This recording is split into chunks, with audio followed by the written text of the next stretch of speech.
Hello everyone, welcome back to my YouTube channel, Your Online Companion. Today we are going to discuss poem We Who Love Books, written by Ruskin Bond. First of all, introduction of poem. We Who Love Books अर्थात books प्रेमी या जिसको हम पुस्तक प्रेमी भी बोल सकते हैं, written by Ruskin Bond. We हम अर्थात कभी अपने आप को और जो इस कविता को पढ़ रहा है या सुन रहा है को पुस्तक प्रेमी या एक बुक लवर मानता है और पुस्तक से अपने लगाव संबंध व भावनाओं को एक पुस्तक प्रेमी से ही साझा कर रहा है. Activity 1, new words. सबसे पहले हम इन वर्ड्स को अल्फ़ाबेटिकली अरेंज कर लेंगे. सो फर्स्ट वर्ड कंपेनियन मीन साथी, फैमिलियर परिचित या जाने माने, नरिश पालन पोषण करना, रेफ्रेन गीत के अंत के शब्द, टाइमलेस कालातीत समय से मुक्त, वर्स छंद रचना. Let us read the poem. We who love books mean book lover. Stanza number 1. Some books I will never give away.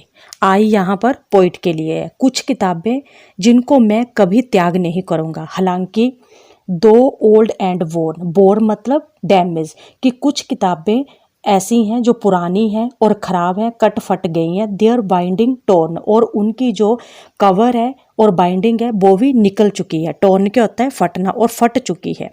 Upon my shelves they will always stay, और दे अर्थात किसके लिए? किताबों के लिए. वे सदा ही मेरे बुक की अलमारी में रहेंगी, मतलब बुक शेल्फ में रहेंगी, जैसा कि आप यहाँ पर एक बुक शेल्फ देख भी रहे हैं. I live still read still fresh each down. मैं इन किताबों को जब भी पढ़ता हूँ सजीव होता हूँ. There magic movements never gone. Books में जादुई क्षण इस प्रकार के हैं कि इनका बार बार पढ़ने पर भी प्रभात की तरह तरोताज़ा अनुभव होता है. अर्थात जिस तरह रोज की दिनचर्या में हर सुबह की ताजगी का अपना ही एक आनंद होता है, वैसे ही ये आनंद कभी हर बार की तरह बुक्स में पढ़ता हूँ, अनुभव करता हूँ. Second stanza, familiar friends. These timeless tales. Tales क्या होती हैं? कहानियाँ. यहाँ पर जो दीज है वो किसके लिए है? बुक्स के लिए. कि बुक्स क्या है? यहाँ पे कहता कालातीत है, अर्थात समय के प्रभाव से इनकी कहानियों मूल भावना किस्सों पर अछूता रहा है, इन्हें छू भी नहीं सकता. ये बुक्स मेरी फैमिलियर फ्रेंड है. Have been with me since I was 10. जब मैं कहता 10 साल का था तब से ये मेरी परिचित है, मित्र की तरह जानी पहचानी है. And as I turn their pages once again. और जैसे ही मैं इनके पन्ने पेजेस पलटता हूँ तो मैं अनुभव करता हूँ कि I feel and love their old refrain. तो मुझे पुराने गीत के बोल की तरह जल्दी ही वो लय पकड़ लेता हूँ, उसे प्रेम से गुनगुनाता हूँ. Great verse great thoughts still stand the test. आज के समय में भी इन किताबों में दिए हुए महान पद्य और महान विचार अभी भी पसंद किए जाते हैं. Of time that is passing by so fast. अर्थात समय के इतने जल्दी और बहुत बदलने का प्रभाव भी इनमें रखे गए महान लिटरेरी वर्क्स और विचारों पर नहीं पड़ा है. These good companion never fail. और ये बुक्स एक अच्छे साथी की तरह to give me joy to nourish me. मुझे खुशी देने में, मुझे ज्ञान देने में और मुझे नए विचार देने में, मन में पालने में कभी असफल नहीं हुए. We who love books will always be. अर्थात इस समय जो इस पोइट्री को पढ़ रहा है या सुन रहा है, the lucky ones our mind set free.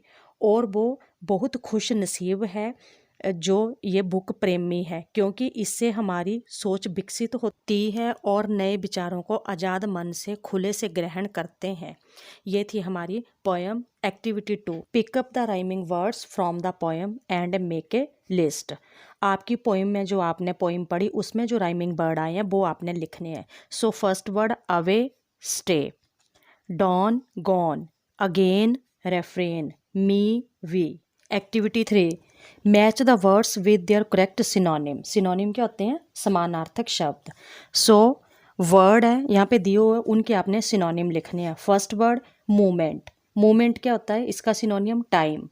Modern new, clever intelligent, upset unhappy, nourishment पालन पोषण करना जिसको बोलते हैं, nutrient, wealthy rich, garbage trash, infant baby, tall high, large big, companion friend, secure permanent, thief burglar मतलब चोर, dish bowl, ancient old, timeless permanent, familiar known जानने वाला, raise lift, tell story, joy happiness. First stanza some books I will never give away से लेकर their magic moments never gone. Question number 1, name the poem and poet. कवि का नाम और कविता का नाम बताओ। Answer, the name of the poem is we who love books and the poet is Ruskin Bond. कविता का नाम है वी हु लव बुक्स और कवि का नाम है Ruskin Bond. Question number 2, the poet does not want to part with some books, where does he keep them.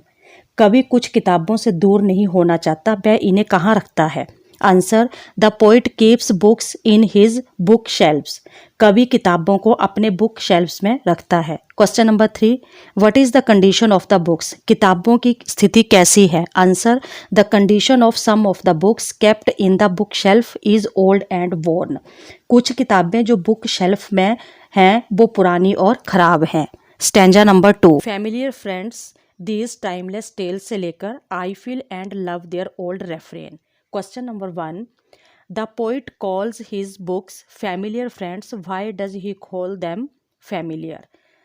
मतलब कवि अपनी किताबों को परिचित मित्र बुलाता है, वह उन्हें परिचित क्यों बुलाता है। Answer, the poet calls his books familiar because they have been his companion for years. कवि किताबों को परिचित इसलिए कहता है क्योंकि वे सालों से उसकी साथी रही हैं। Question number 2, what do you understand by the phrase timeless tales.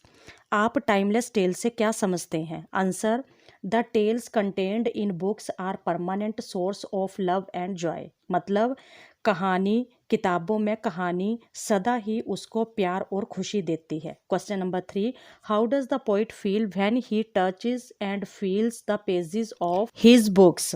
मतलब कवि क्या महसूस करता है कि जब वो किताबों के पन्ने छूता और बदलता है।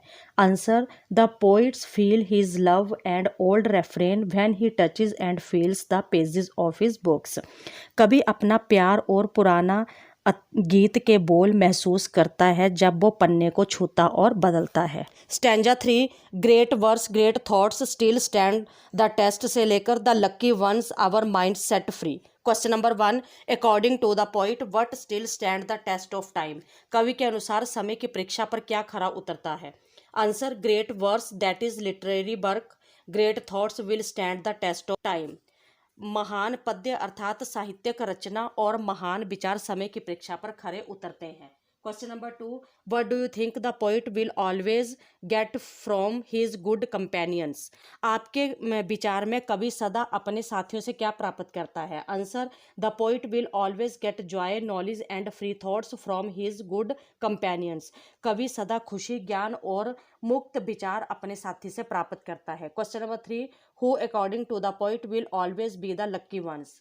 कवि के विचारों में कौन सदा किस्मत वाले होते हैं। Answer, according to the poet, poet के अनुसार वी हु लव बुक्स और book lovers will always be the lucky ones. हम जो किताब पढ़ते हैं अर्थात पुस्तक प्रेमी सदा ही किस्मत वाले होते हैं। ये थी आपकी पोएम। अगर आपको ये वीडियो अच्छा लगे तो इसे लाइक शेयर सब्सक्राइब करना ना भूलें। Thank you.